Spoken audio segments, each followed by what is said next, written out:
നമ്മളെവിടെ പോവാ? അവനെ പുറകെ കാണാൻ പറ്റുന്നുണ്ട്. എനിക്കറിയാം. നമ്മളെവിടെ പോവാ? എവിടെ പോവാ നമ്മള്? പോളിയോ കുടിക്കാൻ പോട്ടാ. കാറുമായിട്ടാ നമുക്ക് പോളിയോ കുടിച്ചിട്ട് വരാം. ആ 2 കയ്യിലേക്ക് ഒഴിച്ചാൽ മതി. ഞാനിങ്ങനെ ഇങ്ങനെ കുടിച്ചോളാം. ഓക്കെ, പോയിട്ട് വരാം.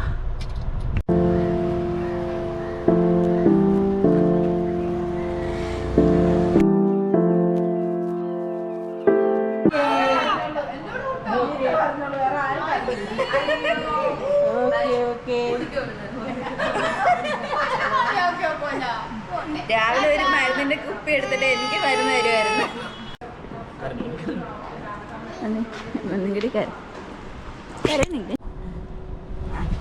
കുഞ്ഞു പോട്ട് ചെയ്തൊന്ന് കാണിച്ചു. കുഞ്ഞോട്ട് ചെയ്ത് കാണിച്ചു അച്ഛനെ.